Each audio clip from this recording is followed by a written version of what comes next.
This isn't a pitch. It's a way of stress testing whether the logic actually holds together. Let's start with the core idea. Back office hero isn't meant to be a vendor. It's meant to be infrastructure. That distinction matters more than anything else. The entire strategy is about positioning BOH as an operating control layer for advice platforms and roll-ups, something that becomes so central to execution that a buyer eventually concludes it has to be owned, not licensed or outsourced. If that conclusion doesn't feel inevitable, the strategy hasn't worked. The reason this matters is simple. Advice platforms don't usually fail because they lack capital. They don't fail because they bought the wrong practices. And they rarely fail because the strategy was unclear. They fail because of execution decay after acquisition. That's the real constraint. Once practices are acquired, a familiar pattern starts to show up. Founder dependency lasts longer than expected. Integration timelines stretch out unpredictably. EBITDA uplift varies wildly from one practice to another. Governance frameworks exist on paper, but don't show up in daily behavior. And standardization exists in principle, not in practice. What's important is that none of this is obvious in year one. It only shows up once momentum builds. That's why it catches platforms off guard.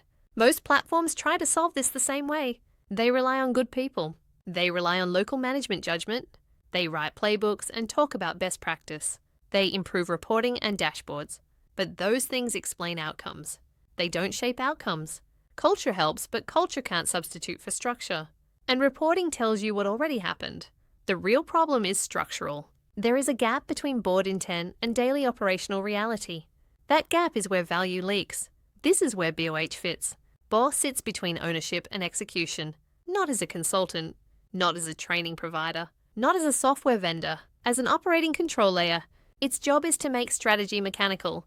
There are really three things BOH does, and they're non-substitutable. First, it translates strategy into observable behavior. Board-level decisions about growth, capacity, pricing, or risk and don't stay abstract. They show up in weekly activity. They show up in monthly management packs. They show up in capacity utilization and client service behavior. Strategy stops being aspirational and becomes operational. Second, BOH standardizes control, not culture. This is important. BOH doesn't try to make every practice feel the same.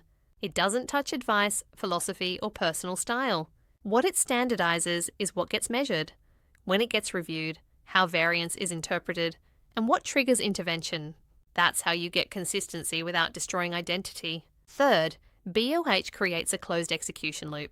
Intent is defined, activity is structured, outcomes are measured, variance is diagnosed, adjustments are enforced, not hoped for, enforced.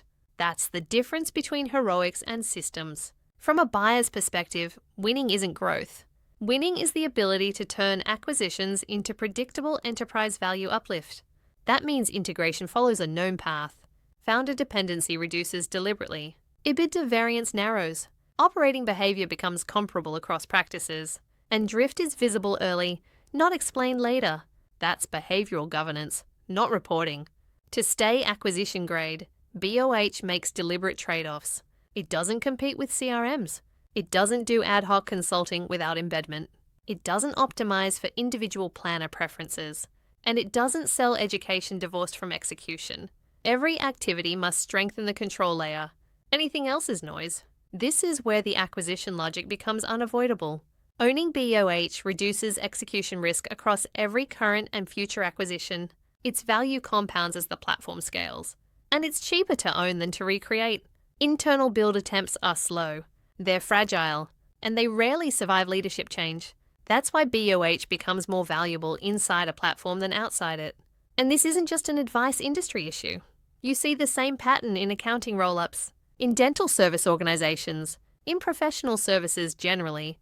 Autonomy without guardrails leads to drift. Control added after scale creates resistance. Retrofitting structure becomes political. Operators regularly admit the timing was wrong. The cheapest time to install control is before you need it. So the strategy really collapses to one sentence.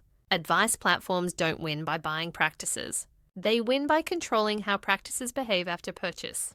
Back office hero is the control layer. If that sentence doesn't stand up, nothing else does. That's the thinking. Now I just listen back and see where it feels solid and where it doesn't. And